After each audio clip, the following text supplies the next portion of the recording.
Beam of Grace Ministries, we preach none other things than those which the prophets and Moses said should come. That Christ should suffer and be the first to rise from the dead, and that remission of sin should be preached in his name unto all nations. You are welcome and we are glad you are here. Join us for today's Christocentric sermon. Siku ya leo tizangawa na mawe chokera mkufu ya Deuteronomy 14:22. Aya mau yafuza kutitembeni kuti Madyedwe Achakumi Ukudya bwanji because buku hii yakambako Madyedwe kakaenda machechezi yambili masikuwanu wakamba kuti leta kuno abuza bati but buku yakamba kuti wamene iwe ndiyofunika kudya. So title ya message Ukudya bwanji chakumi. Tizayamba kupasula mau yamene haya kuti tiendele pamoja, tigwirizane nayo bwino kuti timpezeze chimukati kamau yamene haya. Tiabe kuwerenga buku ya Deuteronomy 14 verse yake ya 22 kufika pa 23. Zambo ina tini nilailinda na kubwela hapo kwa meneo kufu. Verse yake ya 22, Deuteronomy chapter 14. I think mzile maiki katilipo kamchongo mweleka mweka background.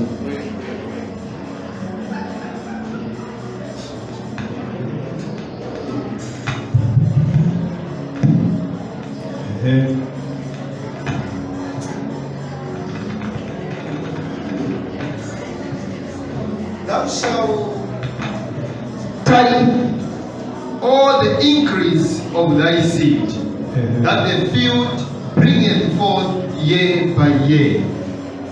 So kuti zonati bafunika kubereka chakumi chamene munda chamene bakolola mumunda chaka ndi chaka. And thou shalt eat before the Lord thy God in the place which he shall choose to place his name there. The tithe of thy corn, of thy wine, and of thine oil, and the firstlings of thy heads, and of thy flocks, that thou mayst learn to fear the Lord thy God always. Afunika kudya chakumi chamene bazachoza chaka ndi chaka kumalo yamene iye wasankha kuika zina lache. Malo ayo ni ati ndiye papezeka problem pamene kufunika tiberera chifundo kuti amasulire bwino kuti timpezese tikaona Yesu Kristo akwera paziko la pansi. Pamene akwera paziko la pansi akwera kuzakhalitsa chalichi yake, ankhazikisa chalichi yamene ebe ankhazikisa chalichi ndiye yamene inu mukwera kudyeramo. Mwine wa chalichi ni ndani? Jesus. Palibe mwine pano paziko la pansi wamene. That's why amene onse pamene wakapati no ndiye founder sana ankhazikiseko chalichi but mulungu anakamba kuti mwamene nizasankha kukazikisa chalichi ndiye mwamene wazamba kudyera chakumi. Manje Madyedwe nikati then munyumba iwe amene muzasankha iyo kuti uyikize zina lako nditi mukaona mulungu anangena muli mwana wake ali mkati wapera wonse mpaka na kuzayikiza chalichi pano akwalilisa chalichi yake ya Sara. Ndiye malo yamene anali kuchunga, malo yamene nyumba yamene nizafaka ukazikisamo zina langa inali nyumba tupi ya Yesu Kristo. Nyumba yamene iyi anasaka ukazikisamo zina langa pako pira pano kuzasumbiza itezi chalichi kuto na siyapa bana wanga manje ndiye chalichi yamene nayika pena bwirayika na wapuzisa waita chalichi na mazina yao wayika mu chalichi mucha bali mpaka nalero bantu bakamusoma.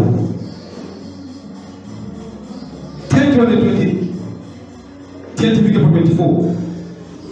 And if the way be too long for thee, so that thou art not able to carry it, or if the place be too far from thee, which the Lord thy God shall choose to set his name there, when the Lord thy God has blessed thee, then shalt thou turn it into money, and bind up the money in thine hand, and shall go unto the place which the Lord thy God shall choose. Okay, familia hapo. When we read John 6 verse 31. So kuna malo ya mene hapa. Chamene mwenda kuja chakumi. So nadi John 6 verse 31 asatiuza. Pamene basokana mukachisi yake. Mukudya bwanji. Awakudala banali kudya bwanji. Zamene uluka, zamene zikapika. Ni shado ya zitu zamene zizachitika kusokolo. Songa tuwatenga chambe ya mene inoenda nayo. Suku za mbesesa, mimi yakati kwikakaenda. Chamene munali kudya kutala. Chamene chakumi. Mukakorola, ero kudya chakanicha. Mukudya bwanji. Atiyani, tinali kudya mana. Pitirizani msogole dibeni wanji. Our fathers did eat manna in the desert. As it is written, he gave them bread from heaven to eat. Then Jesus said unto them, Verily, verily, I say unto you, Moses gave you not that bread from heaven, but my Father giveth you the true bread from heaven. Good. For the bread of God is he which cometh down from heaven and give life unto the world. So on chakumi Ukudya, but shadow ya chakumi ni Jesus Christ. Banali kudya bwanji chakumi chao. Hautana banali kutezeti. Kuseli mana, muzuba mana, kama zoro mana. Parati wanafika kulema nabo because banali kudya every day. But inali shadow. Inali chambe shadow ya tupu ya ndani ya Yesu Kristo. Yamene bafunika kudya bakakala mu nyumba mwake every time. Kuseni muzuba mazuro, kuseni muzuba mazuro. Bakudya. So, Yesu mporoza tiyai. Utamkate mnali kudya kuja. Si unachokele kumwamba. But wewe payana rugona unali kudya so. Chinali chambe chipwili icho. Iwona ungali uchoka kumwamba kuti chamene chazona bread wazona wamene wachoka kumwamba. Uyo ndio amene akamba pa 20 chani. Pa 33. For the bread of God is he.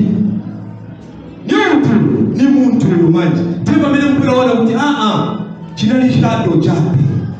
But chamene wena kufunika kuti wewe ni mau ya Yesu Kristo.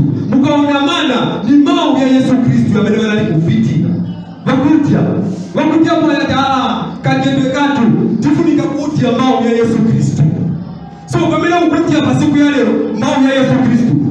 Ukudya mkate alitu ya Yesu Kristo. So ukudya bwanji chakumi uko. Kodi ukudya mau ya Yesu Kristo. Ndichifata mia kwirangati nifunso mukudya bwanji wali uko. Because ngati mukudya mwamene anakutera mana mwaso chinali chake chivili. But wafunika kuziva chamene chaleta chivili icho. Ni chani.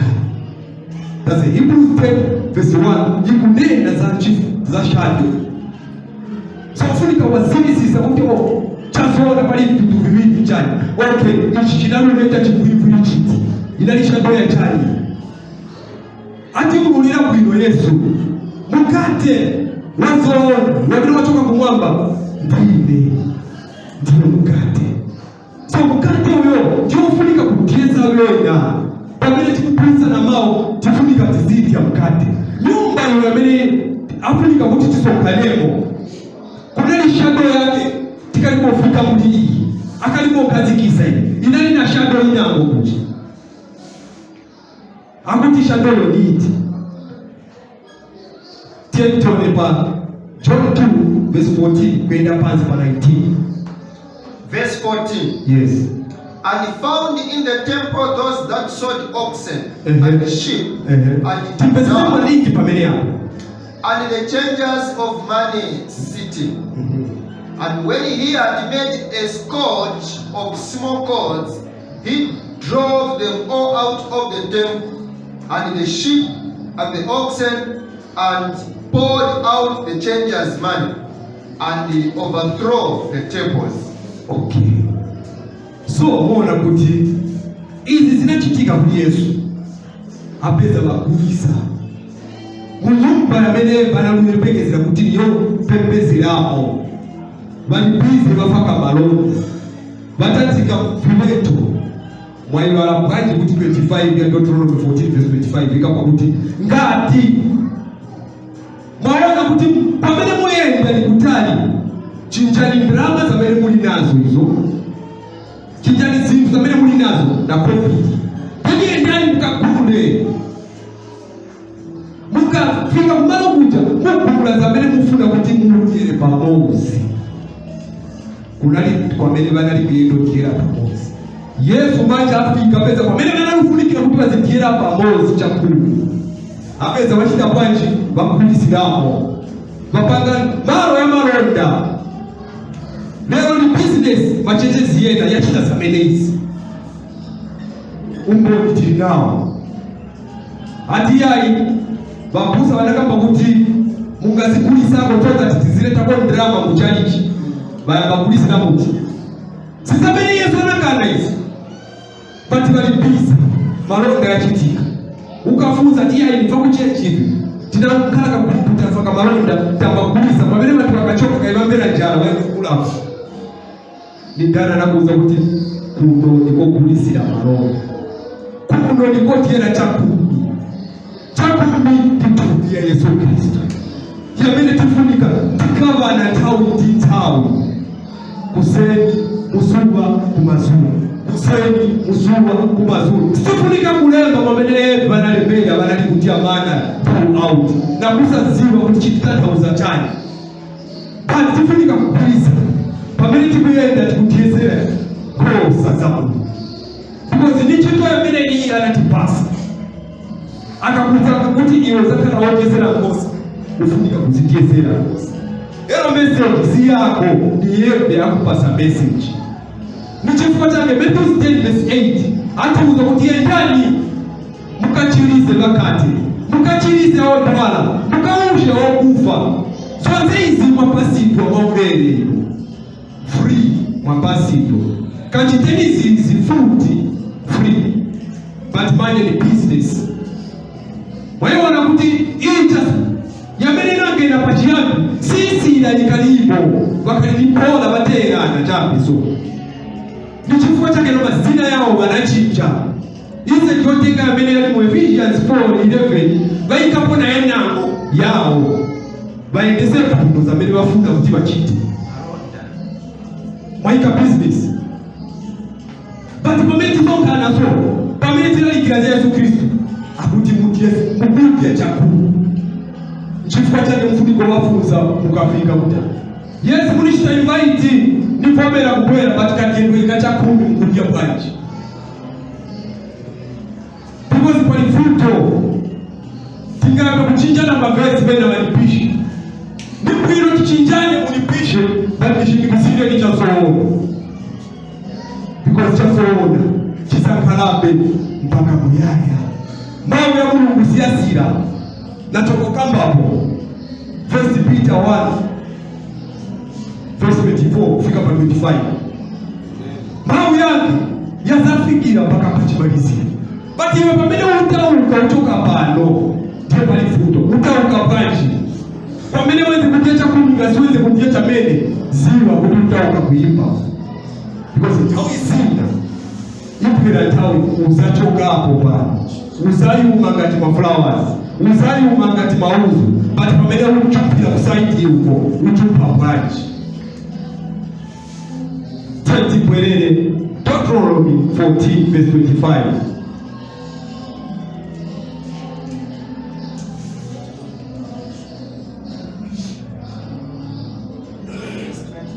Yes. shalt thou turn it into money, and bind up the money in thine hand, and shall go unto the place which the Lord thy God shall choose. Sure.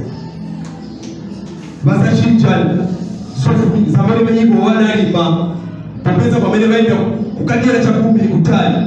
Teni bakafika kucha baenda kwenda kuvula zamene bafuna kuti bagire pamuzi. Takabakali kuti sinalisha to yesamene zipira kusogoro. 10:26 And thou shalt bestow that money for whatsoever thy soul lasteth after. Yes. For oxen, or for sheep, or for wine, or for strong drink, or for whatsoever thy soul desireth. Yes. And thou shalt eat there before the Lord thy God, and thou shalt rejoice, thou and thine household. Yes. And the Levite that is within thy gates, thou shalt not forsake him, for he has no part nor inheritance with thee. At the end of 3 years thou shalt bring forth all the tithe of thine increase the same year, and shall lay it up within thy gates. Okay. My Levites, aba ni bantu babiri bakambika mu Hebrews 7:5. Babiri bali mbende anali kutenga chakumi kulingana na damulo. So apeze kakuta ati musaba ibale niyo tawo kunafunika kubaibala. Why? Balipe vao kuchitika indu ndimo mfulika kubachitira zonse zamene bebibafuna. So pakuyenda nawo pamene muyenda osaba ibala because bafunika kudya kuna bebe chakumi. Then kupeze kakuti after 3 years aba bantu banarushita bwaje bakaleta zonse za chakumi pamoja babapasa sibati yao. Then baja bakatenga bafunika kuyenda kugabana na bebe kubena ngo bone mala wabipozi bachitepele bana baja but easy sibone kasizira kitiki balaba kukeratu umbone tinelao tizapeleka 10:29 tukatoka kwa 29 mapenzi kutizoona banali kushetera lubega. And the Levite, yes, because he has no part nor inheritance with thee, and the stranger and the fatherless, yes, and the widow, which are within thy gates, shall come and shall eat and be satisfied, that the Lord thy God may bless thee in all the work of thine hand which thou doest. Okay. So Lord, after 3 years, is simple. Banawenda kuzintuka. Then Levites give akala kusogolo. Mafadhali bafuniko bakabira. Mawitozi bafuniko tenga so kwani na kutibati. So maje mukafika patawi. Mukaona zamene bebe bantu babi banakubigilia. Banazipa wakati ndiye Levites pastors babi. Pereza kubo. Teno zapeza kukachi kumwambeleo. Mungu bantu wotsonga kwanize kuzitangiza. Safu na nawaika ku palisi ya sabeli bapeleke. Kuti na bebe bakendo. Pati bazao nge mistake imozi ya bele banachiti. Ili yenze chisanzo example kuti mukapwela imwe mukapuzilire ku paisi. Pati wewe katika sabeli zina kuzichita futi. Mupuzila potani hapa. Banzanu barufyanya mwakwera nayo mukutiliza kurufyanya futi. Tiende kubalaka itiwa kwinde kwa mele mama zwengera kwa mele huo. Because siwa mafuna kuhula chisinzichi kuti chikwilizana na malaka ifrivi. Wamba pisa huko ugoyi ya yuko tika kubilaku wazati ziba. Tende wakati ziba zafaka mbali. Batile roti kulana. Ukudya bwanji kwa Mungu chakumi. Tikwila na mameneo. Verse yake ya 6. Yes. For I am the Lord. Yes. I change not. Therefore, ye sons of Jacob are not consumed. Even from the days of your fathers, ye are gone away from mine ordinances, and have not kept them. Return unto me, and I will return unto you, said the Lord of hosts. But he said, wherein shall we return? Okay, maona kuti au kama za masiku ya zitatewazi yamene masiku aya anabauza bazitenga then bazigabana na manzao abapakira but balamutenga weka so abauza manje muri investment kwererani kwa hiyo na inaweza kwerera kwa hiyo ni bangati batayika wabere sibali muchira bakutya bwanji chakumi bakupu ya mbili ukafika ukalakira utega ule sibaza kulizana na hiyo ni bangati batayika wabere sibafuna ubapweza ni mwamono wabere bapwerera but 3 quarters bakaliwota hiyo ndio kafika kamuza uteti mwota hiyo akana fezi akufarika kutitiwe iya ya sokole simba pereka iyi vesi berani kama utipwererani but niyembe msokole balemba itibeze basokole nanga yozi kapati bize basokole balemba banamba kusheteratu mao ya kama utipwererani pamene munashitira kukuya kucha umbala kai analukumbusa because chila mungu chinakala kuli Moses kila muweze kuli Moses ya bene Moses adawapasa Malaka isana pangepo chilamuro. Malaka ienzo kumbusira. Zabele mezo funikira bazichita. Peli manje mtenga tabele malaka yananena na kukala chili kusokolo, chikale kusokolo. Kiza bele baingira. So manje akutipwelelani. Tiziwe Madyedwe Achakumi. Yani right. Tia mzuri. Tukapatia. Will a man rob God? Yet ye have robbed me. Yeah. But ye say, wherein have we robbed thee? In tithes and offerings. Ye are cursed with a curse. Yes. For ye have robbed me, even this whole nation. Pamela kwa nipalifunzo. Kwa tima kaimida kusokolo kwa chisiano kwa makuto. Imo umubela bulu. The nation iyo. So, wamati pamene yapo ndipo pamene mumafunika kuonesesa kuti pamene bakupa na mapepo yao ukaika mubaibu sipigwirizana fitaika kunazo unali muzinda uyu wa Israeli yani muzinda uyu wataika auza kuti mwalimpera because ndipo mnalosakira mumpera bwanja tikuma uzopereka taiti na ofari deni wakurofarika iyo peso sokoleni supereka kesi zikwira kwa hiyo inali ya ndani ya musinda wa Israeli nanga iwo wakwera kwa bwanji wamene bamayikira hapo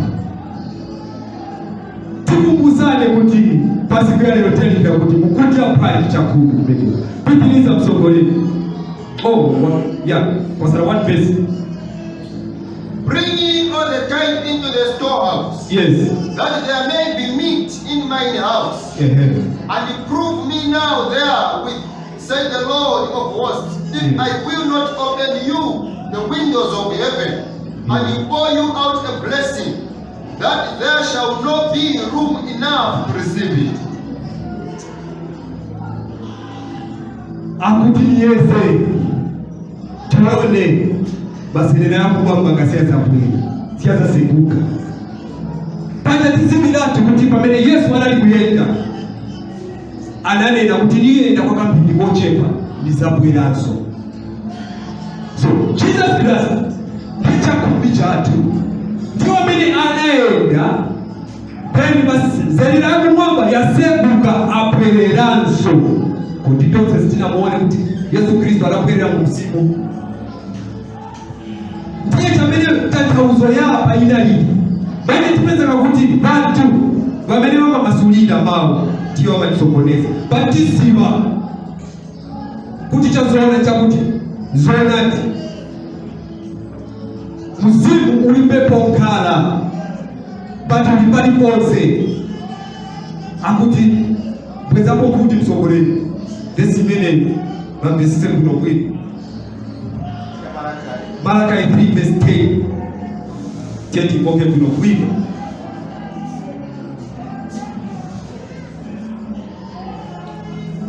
Malachi 3 verse 10. Yes. Bring in all the tithe into the storehouse, Yes. that there may be meat in mine house, and prove me now herewith, said the Lord of hosts, if I will not open you the windows of heaven, Yes. and pour you out a blessing, that there shall not be room enough to receive it. Nima blessing yakati. A blessing. One blessing ifunika ibere izule ponsi. So blessing iyo imozi niiti jeba mitipeza kutini simwera wamene unazapa zikola pansi kusakala pani aliyense wa moyo. Si zintu material things amino matiralikira atira yani ukalipeleka matalizo mulungu aza kusokera matalizo. That's why you mean my Bible yena bana twisting banaika more blessings. Why talk about me? Talizo inasinga ni mozi. Ero pamene inako anamauza mukale mu nyumba imozi mu ati. Pamene mzimu wera uzakwera pali. Je pamene muzala kula muzinene zosiyana siyana. Je talizo inafika pamuntu wina aliyense patausiku pasiku ya leo aliyense alinayo. Pati nalero pano tikarufurusu besawa ukudya bwanji. Because tukamufukuza Jesus Christ mumau yake tukupasa chakumi tukira pamoja mu nyumba yake nchifukwa chakaka kuti pamene mukudya musayibalire mawindows fatherless.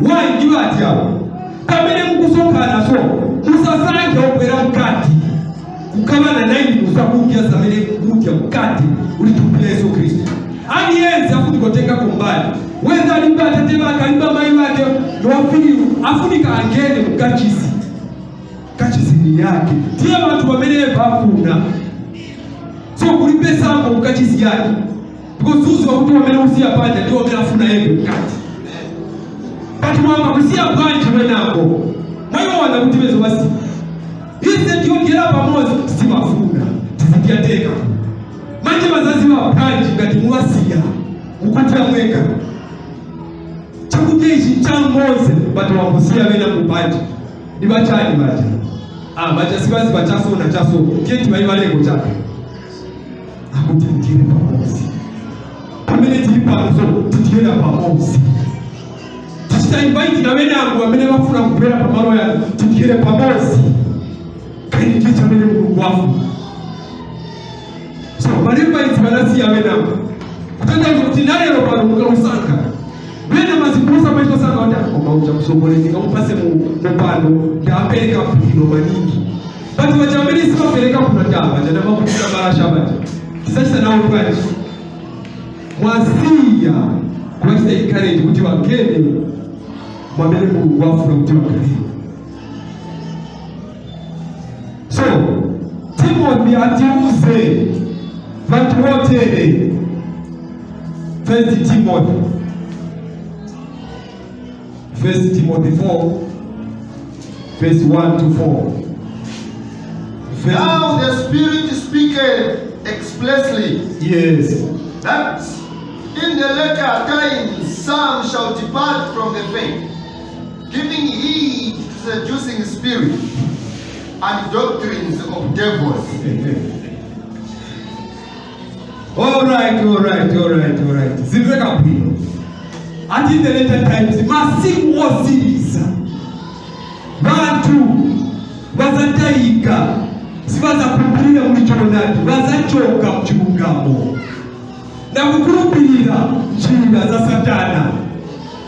Ni wakati wabelesi bakutya kwino chakumi bati banateka njira ya Satana kuyamba kukhala njira ya belebeli baini yao, Speaking lies in hypocrisy, having their conscience seared with a hot iron, okay, forbidding to marry, and commanding to abstain from meat, which God has created to be received with thanksgiving of them which believe and now the truth, and know the truth. Okay. For every creature of God is good, and nothing to be refused if it be received with thanksgiving. Okay, so good. Akuti kulakula pose, kulakula mapose. Masiku asiliza ndiye chakula hapo. This year is your year, my brother. Nona uyenza then yapita osayenza wafaka basket ya zula but no yenza chaka chino kwatiliwa yapita osakitika hizo hii nona mafupi hapa mtalizobwera chaka chino limopeleka manini yapita nochitika chili chose waziona kuti masiku yano yamenana lucha profesai ndiye amenea yamene bantu bazataya chasolo na kupililira njira ya Satani na kuona mugaita njira niyakwiro manini kuchita kwamene bachokera waimwenda so kuli bantu babiri bamene bawunika pansi yawo kuleka kukwatira osakwatire mu masokole kuzikala sochana machechi ayo tiyaziba ni katolika osapita mumali akuti wachiza kwani akwirira njira ya Satani asiya yazoona muyamba kupanga tisazikwatira kupeza tira likira utenga ni utenga uti leo man of God njira ya Satani mwanyise umira no ise uli ni wamozi wabele wakapika pa face masiku yacho zisakala alizikaliko tuone waisitie basipeza hapo na wewe kwa kuleta kujia zikuwa kapenda nyama zina sosiana siana walipo hapo akuti ni masiku hayo yamena na hizo profesa ya fikiri zindo tiye bapezeka mupezeka bwanji hapa tili munjira ya Satani kai Satani amanja apeza njira poteka so ya mwaruze mwapase vezi musaya mbamuwana na timasubire siye babene muchita kwa tiye mwamene mfuna kuti muzitiera kwa anuko njira nini bati zimu ifomera mwenda bwanji akuti masiku osiriza so tuona kuti ativomereza kudya china chili chose popeza kulungukia na chilenga chili analenga nyama zina zili zonse kumaufuna kwake as long as chikulukisa iti ya chapa but bazapezeka wakulezi kwani musubiratu na mazina yao uyu ni waso tipase ni Timothy 2 Timothy 3 verse 1 to 5. This know also that in the last days perilous times shall come. For men shall be lovers of their own selves. Yes. Covetous, boasters, proud, blasphemous, disobedient to parents, unthankful, unholy. Anayamata wa Timothy anarupitiliza kushite emphasize kumusaliza chitika anditika mwana zamenyemenya kulakula so nati zichitika palibe kupisa mama basokoneza mawu ya Mulungu baluvya mawu ya Mulungu blasphemy positive child zichitika tiziwona andi zinthu zambiri zamene zichitika apa zichitika mkachisi wamene yaita ni kuti makachisi wai zimafunika chema zichite ndi bati balikuja imo kumene muli mukati muzikontrola ndanaiko muli mbali y'abanja amene bali panje kwa sababu mwanise kuzikontrola kuziba chamene chifuniko oyenderamo but mwachitenga like ichapi nda tizienda so chapi. That's why even pamene panje pa Ephesians 4:11 bali zina ya prophet bali ufunika kuziva because pamene bali mulisi so uzawazi wa bali ufunika kuziva na majani yao mafruits yao yatoka kana likindwe kao kwa libaki unafika hapo chipeleza kutatia ndio wala Timothy tena ugeze mao first kunjira yoendera mao first the disimkati mwaeve ziamba kuchoka kumbe kuzifuzi ngache zilina zina wamene muzitengera. Tiye msogole. Without natural affection, truth breakers, yes, false accusers, incontinent, fierce, despisers of those that are good, traitors, heady, high-minded, lovers of pleasure more than lovers of God, having a form of godliness, but denying the power thereof, from such turn away. 5 ya muliro. Bantu abazamene bachita nzambiri zameza fotokozelewa, but bali na atani having a form of godliness. Babisa Mulungu so ukabona kuti yawa ibamu. But ni chani bakukana bakana mphamvu ya Mulungu. Mphamvu ya Mulungu ni chani? Mawu. Mphamvu ya Mulungu ni mawu. Bakana mawu. Bangeramo chabe kuzibalika chikumba chakosa. But mawu yamene balalikira bayakana yasitana sizigwirizana. Then what else? After our want to turn away from him. Choka kodi kuli bantu wote. Why tichokeko? Balalikira kwiyo. Akuuzani kuti mukaona zamene balalikira, zamene bachita. Sizigwirizana na mawu abo bantu wote choka kodi. Chikuwa chake mapesi, mabaibu ya mbili, mau ya so, mama ya nyosolamo kulasti. Because ukaona yule, hati ni chokeku, so akalemba yao, tinapaka baibu ya tukono uchechi, hii. Ukayagana mweza uti, pisi na mwana chosa. Why?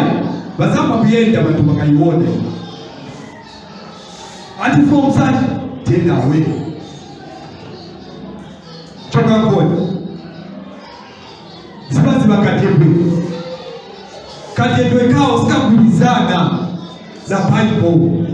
Maendeleo yao siyagwirizana na Bible. Mukafika mkachizi zolalikira zopereka. Mawe ya Mulungu balipe. Chisabula bwanji. Akuti pamene mukudya chakumi icho pamosi mupuzira kumuyo pa Mulungu. Mawe muzamuyo pa bwanji kati kulipe opuzisa. Tikangena giving. Tikangena nikupisha vibada. Tika satana tizamvera bwanji maovu. Chameni tufunika kuzima ni mawu. Mawu ya mbili ya zakala kwa muyaya oresistili. Moses analipo, alikuti, anapi. Chameni anasitizira chani mawu. Ukangana Moses kufika pali Malaka, Moses balipo. New Testament sibalipo. Banasiya chani mawu. Yabili naise pamene pantilalikira chifuniko siya mawu. Orotaenda pati mawu siyaza si. Yazakala ya yungi ya chonati. Weza tifunda mawu yevi alipo. Siyaza siya. Mpaka na mwine akapwe yamene akashitire uko. Romans 16 verse 7 to 17. Akuti kwa watu wote choka kodi.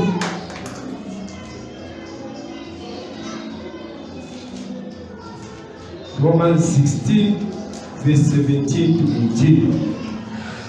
Verse 17. Yes.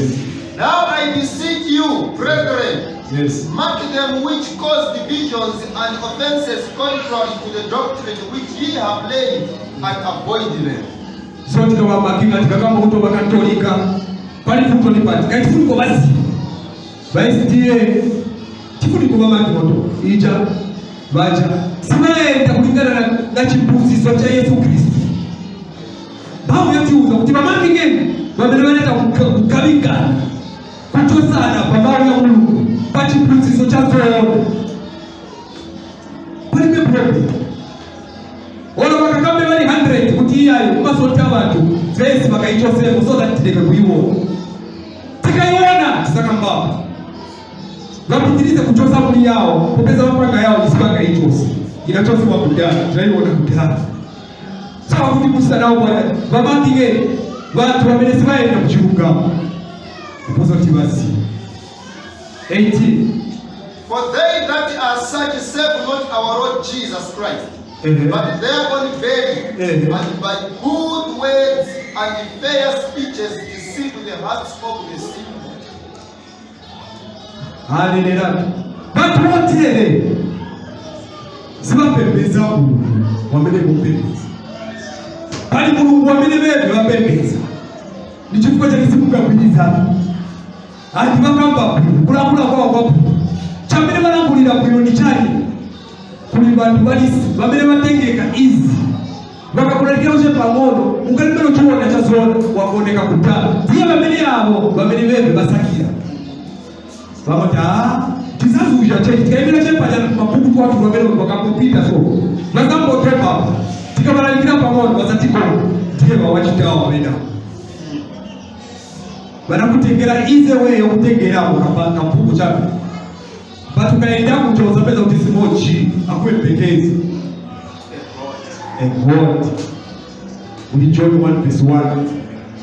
Batukatenga watu wapi? Mubaroti bali. Tia bamozi bamene bali Mulungu. Simuyendera pamozi. Tia bakuonesa chipunziso cha Mulungu bakuonesa. Sibafuna kuchikira kabale chirili kuti mumperere pamozi. Pamene mwakhala so kuzipira pamozi. So akuti aone pasa watu wengi muwazi. So pamene muwaziba ngati mwapezana naye one on one afuna kuphunzira kuphunzise. Why kuphunzisa? Nthawi yamene tifika kuphunzisa nosesiya wina kukulu. Azikanireka. Sinthawi yale kama utawu safuna. Popeza nzatu analuchita invite wonse. That's it what they invite tiwaphunzise. Mark 13 verse 5. And Jesus answering them began to say, Take heed lest any man deceive you. For many shall come in my name, saying, I am Christ, and shall deceive many. And when ye shall hear of wars and rumors of wars, be not troubled, for such things must needs be, but the end shall not be yet. Okay. So, ophunzira wa Yesu wanafunza kuti bakamusibe bwaji. Yesu ayaka.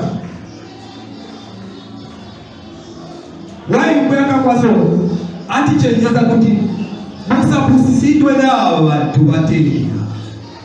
Because kwabaziba, kwabasota, but basakupusiseni abo bantu. Bazabonena zintu zosiyana. One of them, they were watchtower in 2000 wanakama wote ziko isina. But dale wenda sida hapo tikaiku. Sibamene wanamiza, wafesi wametiona. Bantu bezo kukulisa vitu ziko isina 2000. Wachita zintu tabesi sifunika na kuchita. Because 2000 kita bwanji ziko isina. But Yesu wauza. Musa pusisidwe nao watu wote. Because chimaliziro chikalipo zika. Kuzapeza kazi zosiyana. But ziwali kuti akalibe kubwe. Sisakalabu isi. So tifuni kokala careful na watu wote. Because ngate wakongereza tataika. Bame tifuni kokoko afuni kokala kirama. Why sibana tinalikirie mawe ya chimpumuso so that tawi jaikatia zona ifika sipezeketi tinapumusi. Because watu walandira Yesu, watu wafika mu Yesu. Iwe wapera tazo chipumuso wachipeza. Okay? Nanga abantu okay. Popeza tilinabo.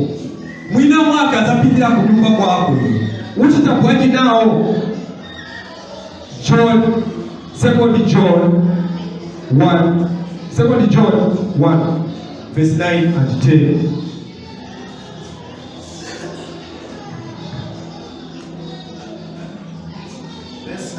Yes.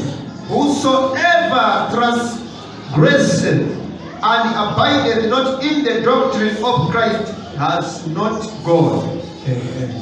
He that abideth in the doctrine of Christ, he has both the Father and the Son. Waiona kania. So wamene sali kuchipunziso cha Yesu Kristo. Alipe mwana na tate. Bati uyo ali kuchipunziso cha Yesu Kristo. Ali na tate ndiposo na mwana. Bali bantu babiri. So mfunika uli chokinga wamene uyenda, wamene mupunzira. Koti tate aliko, mwana aliko. Wasatiza simo chinja. Ukuzimira ati kuti uli panja. Ukakala panja ulipe tate ndiposo mwana ulipe. Because ya watu ni wamozi. If there come any unto you, and bring not this doctrine, receive him not into your house. Ngati wina wache abwera kunyumba wako, salenga chiphunzitso cha Yesu Kristo ichi. Uchitanaye bwanji? Receive him not. Usamulandire, simulandwa. Nimapasa example bali wachitawa. Kani ndiyo nizokonda maningi kuzunguruka. Na manepa wakonda kuzunguruka, tizapezana wante. Bapita makomo ya watu, wanipeza. Nizakufuza one question, wapwelo punzira, kapela wapwelo punzisa. Ngati wapwelo punzisa, sili kulandira, ya bapu. Ngati wapwelo punzira yu, punzira. Because sili nga kulandire. Tiye msokole. Neither bide him God speak. For he that bideth him God speak is partaker of his evil deeds. Ngati zumupisha wakala pamozi na evi kuzichito za Satani wakuchoina. Wai wakuchoina suna upisha. Kwa chipunso cha minare sichabeni. Wasa mpasa na uchansi hapa. Aya pacha kupunzisa sumpa. Ya mkari. Doi wope tieni ya papoja. Because chipunso cha memoreta ulipe Yesu. Chipunziso chose amene anzatu wanakupunziza kuyambira pa first. Wanakupunzira chimozi Yesu Kristo. Kupunguza utenga wa imba ya Yesu Kristo na kukizindwa kwake. Manje sili uona hapa pamene kulipunzisa. That means still imwe laini. Tulimonga palika mana wina wali uko wina ukuno so kutilizani ndio ulipo. So tuchenjeze because katibwe kao nikosa kungama mchifuko chake azamuza oto Madyedwe yao ngati waona kudisiibwi sana na hii bauze baambepo koma Madyedwe kao ngati bafuna makujoine Madyedwe kamene Ukudya bachitia alao again then wapunzise because kuli Madyedwe kosiyana bali Madyedwe kenagwa ati ni muchitwe ya Satani. So you want to read a job, but we are Uchukua Satani. Tia mene wewe vaida nayo wanachajia. So careful na watu wote. Tafuni kwa maso pameletienda Ukudya bwanji chakumi. So funguza kwa siku ya leo Deuteronomy 14:22. Ati nizona ati chakumi chifunika mapeleka. Bati pamene mupeleka ndiyo Ukudya.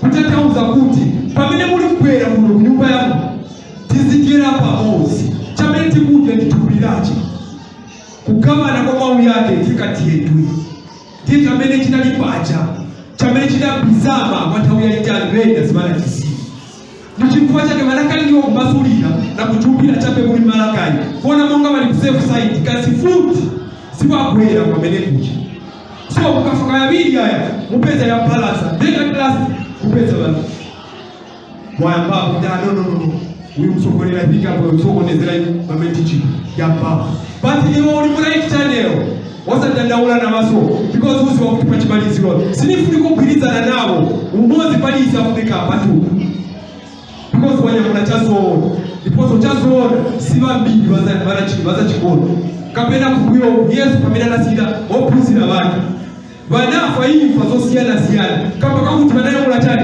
chazo. Kwa vile wanali kuyenda chezo sia chapanga mpironda wabele chipita. Wakayangana nanga ikuru ipera pachi. Wai ipita naso. Yesu alalikire kwa babaya. Wai babaya. Kwa vile mawe ya zoona ya Afrika. Kulipe mtetele. Ya Afrika siya zironda. Paka na leo yafuniko chita chimwasi mwasi. Popeza ndiye mwine wafunda kusisira kile sota. Yakakupasiwa yaenda wamene wapasiwira. Wenda akondwele hasa na kondwele iwe malika wafikisa uteka. So watau ino tifika machimaliziro cha uteka wasikia leo.